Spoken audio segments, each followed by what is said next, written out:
En pleno año electoral, el presidente de los Estados Unidos, Joe Biden, ha respaldado una propuesta del Senado que buscaba establecer límites en los cruces fronterizos. En los últimos meses, los demócratas replantearon el debate sobre inmigración, endureciendo sus posturas y asumiendo algunas de las ideas de republicanos. Acompáñenos a conversar todos los detalles con Arlene Ramírez Uresti, internacionalista académica de la Universidad Iberoamericana, aquí en Ruta ADN 40.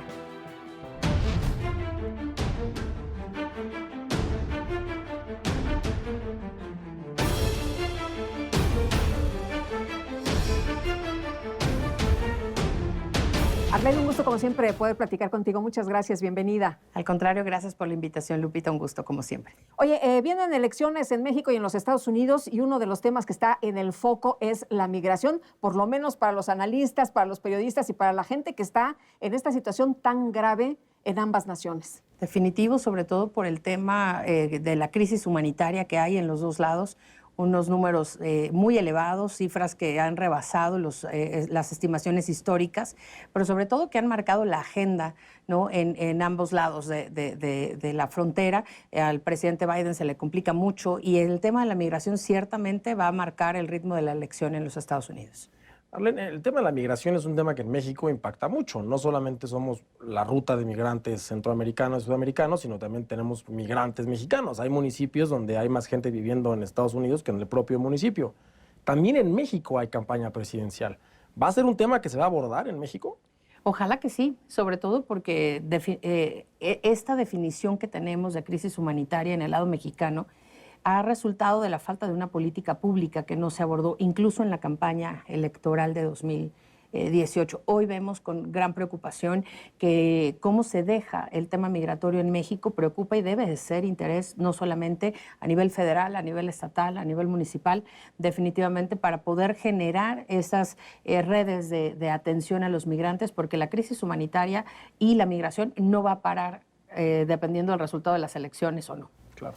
Arlene, en el caso de los Estados Unidos ha recientemente adoptado los demócratas estos planes que habían alentado los republicanos. ¿Cómo ves tú esto que ha dicho el presidente Biden incluso de cerrar la frontera? Pues mira, yo creo que está respondiendo al clima político, al timing, ¿no? Preelectoral, pero sobre todo a un tema que para nada le ha resultado bien en la gobernabilidad y en la aprobación.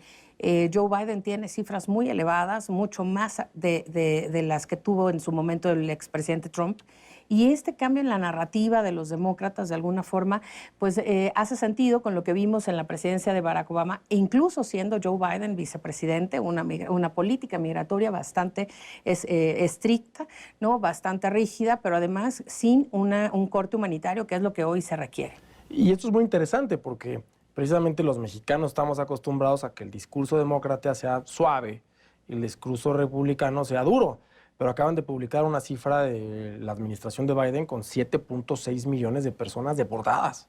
Sí, y además no solamente en la deportación tradicional, sino además en la cantidad de personas que están esperando un juicio migratorio en condiciones deplorables, ¿no? La misma agencia migratoria en los Estados Unidos no tiene la capacidad de atender a esa cifra, pero además no solamente es la condición, sino también la separación de las familias, el tema del retorno a sus comunidades de origen. Eso es demasiado caro y los Estados Unidos no tienen el presupuesto ni la infraestructura para solventar ese número tan excesivo de migrantes que llegó en estos últimos 4 años a los Estados Unidos. Da la impresión de que con los republicanos le va mucho mejor a los migrantes que con los demócratas.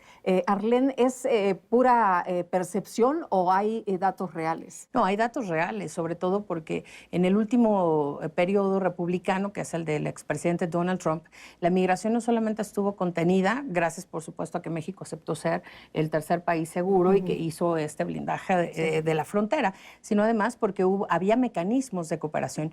En el caso de los gobiernos demócratas tienden generalmente a bajar el presupuesto de políticas públicas enfocadas a la migración y la migración se atiende como un asunto nacional interno, de seguridad interna, no de vinculación regional. A diferencia, ¿no?, de las posturas republicanas que, como sabemos, pues tenían muchos mecanismos de cooperación regional e internacional, binacional, por supuesto, y que de alguna forma abordaban la migración con una óptica de seguridad nacional, de seguridad interna, pero también de seguridad regional, que es un tema bastante importante. Claro, y a ver, el número importa, porque no era lo mismo el problema de migración hace 20 años, Claro. que hoy hablar de casi 8 millones de personas que deportaron, que implica la mitad de la población de países como Chile o como Holanda. Ya es un problema mayúsculo de contención y de abasto en un país que claramente tiene muchos problemas y la intención política tiende a agravar el tema. Definitivamente, y además si vemos las causas de la migración, hoy ¿no? son totalmente diferentes a lo que eran no solamente hace 20 años, hace 5 años. Claro. No teníamos la crisis climática que tenemos hoy, no teníamos una serie de desplazados por guerras que tenemos hoy, no teníamos regímenes mucho más autoritarios en América Latina y en otras partes del mundo, y sobre todo no teníamos el problema de seguridad en temas, ¿no? de redes, de crimen organizado y de delitos mayores que obligan a la gente a dejar sus comunidades, que es cosa que ha pasado en México claramente y que ha revertido lo que se había logrado en 2017 de bajar de forma importante el número de mexicanos expulsados hacia los Estados Unidos. Ahora, se va a endurecer, me imagino que pues con este tema de las campañas en los Estados Unidos se va a endurecer el discurso y otra vez vamos a hacer piñata en los Estados Unidos, pero en medio quedan los migrantes y eso es lo que más preocupa, Arlene. Del dicho al hecho, a veces vemos que hay un margen, pero pareciera que en este caso no. Fíjate, Lupita, tocas un tema súper interesante, sobre todo porque lo que hemos visto, tanto en el lado discursivo como en la práctica, es que los migrantes siguen siendo, entre comillas, el centro de la agenda. Pasan las elecciones y hemos visto que no se ha concretado la reforma migratoria, no se concretan los programas para atención a los migrantes, no se concretan, por ejemplo, los presupuestos que deberían para atender las causas de la migración. Hay que reconocer que sí es cierto que los países expulsores de migrantes reciben una gran cantidad de recursos de diferentes organismos y de los mismos Estados Unidos, y que no se ha logrado atender la causa raíz de la migración en las comunidades de expulsión de migrantes. Sin embargo, hay que reconocer también que las plataformas políticas utilizan el discurso, ¿no? de la migración y de la atención a los migrantes pensando en el resultado inmediato, ¿no? Y lo que hay que hacer hoy es que en realidad necesitamos un programa binacional de atención a los migrantes, una cooperación binacional que permita no solamente bajar la intensidad de la migración, sino atender a los migrantes que ya se han quedado en México, que es una cantidad impresionante y para lo cual, por supuesto, no tenemos la infraestructura ni los recursos para atender. Claro, alguna vez en el 2006 creo que fue, le escuché un ex candidato a la presidencia de la República que pusieran los muros que pusieran, nos los íbamos a brincar y generó risas en el escenario y es una realidad, no resuelve el tema. Claro. Y hoy Nayib Bukele, presidente de El Salvador, que presume con medidas radicales que ha terminado con la violencia de su país, también presume que es cuando menos nacionales de El Salvador han intentado migrar de manera ilegal. ¿Necesitamos medidas más radicales en México? Probablemente sí, y sobre todo no solamente más radicales, sino de largo plazo. El problema con El Salvador es que una vez que haya terminado el segundo periodo presidencial del presidente Bukele, estas instituciones, ¿no? o estas organizaciones criminales institucionalizadas, pues tendrán que regresar pues sino a las calles y a sus dinámicas, porque no sabemos qué es lo que va a pasar en la continuidad. Claro. El problema de raíz no se está resolviendo. Y quizá es cierto, el mismo presidente lo ha dicho, ¿no? El presidente Bukele ha dicho, hoy El Salvador es mucho más seguro que Canadá. Y es algo muy, muy arriesgado, pero en algún momento vemos que la población además está contenta. Bueno, pero además que él ha sabido manejar muy bien este tema del marketing, igual que Donald Trump, ¿no? Que ha sabido manejar muy bien estos temas. Pero ¿qué pasa, por ejemplo, cuando los presidentes de América Latina o el mismo México se dice, a ver, nos tienen que dar más dinero para establecer diferentes programas, Arlene? ¿Es obligación de los Estados Unidos el que den dinero para contener la migración? No, definitivamente no, y ya no son esos tiempos. Estados Unidos ya no tiene la capacidad, ¿no? para articular ese tipo de programas. En realidad, sí hubo un asistencialismo político y presupuestal muy importante de los Estados Unidos hacia finales de la década de los 90, pero hoy ya son otras realidades. Lo que ocurre es que justamente los organismos internacionales y el gobierno de los Estados Unidos pues ya necesitan otro tipo de cooperación, que es más bien cooperación técnica, ¿no? en procedimientos, en políticas, en mecanismos. Presupuestalmente no están obligados, Sí. ¿no? Y mucho menos en la capacidad de hacerlo. Pero existía este análisis como bajo el agua, que siempre se dijo que la comunidad migrante en los Estados Unidos, la migrante ilegal, era en buena medida parte del motor económico del país, sobre todo en el sector productivo, la mano de obra. ¿Ya rebasamos ese momento? Sí, definitivamente. Ya hoy Estados Unidos sobre todo tiene una base productora completamente diferente. La capacidad de reactivación económica y de generación de empleos hoy también está en su misma base trabajadora, ¿no? Hoy Estados Unidos ya no tiene la capacidad de albergar a este número de migrantes, pero hay algo bien interesante. En los últimos 2 años, la mayor cantidad de migrantes, por ejemplo, mexicanos, ¿no? Incluso indocumentados, son migrantes y profesionistas. No solamente son personas del campo, trabajadores en el sector productivo, es talento que se está yendo del país y que de alguna forma tiene que insertarse a otras actividades económicas, porque por supuesto no puede insertarse a actividades ejecutivas o en empresas, ¿no?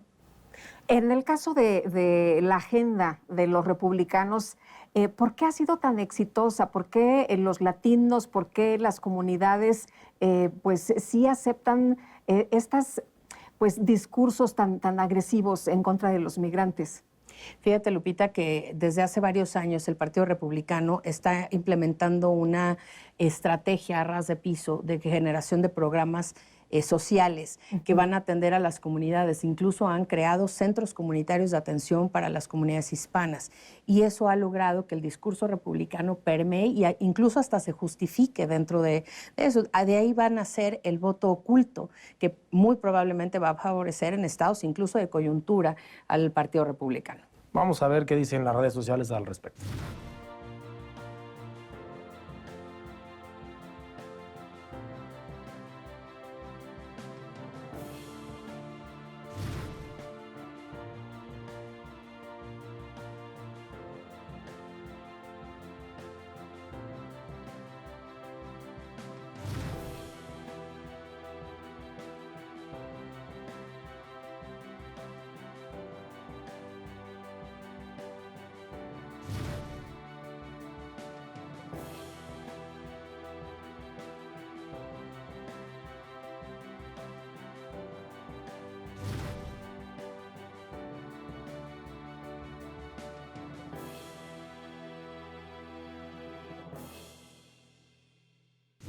Arlene, ¿crees que el presidente de los Estados Unidos, Joe Biden, esté copiando cada vez más estas medidas en contra de la migración como lo hace los republicanos, como lo hace Donald Trump, para tener más votos? Sí, definitivamente está reforzando un discurso y está adoptando una postura que sabe que funciona bastante bien en grupos muy específicos de la sociedad en los Estados Unidos. Ha visto el resurgimiento de movimientos importantes antiinmigrantes y quiere, por supuesto, no solamente bajar la intensidad del voto hacia los republicanos, sino quizá por ahí cooptar alguno de los votos que pudieran favorecerle en estados importantes.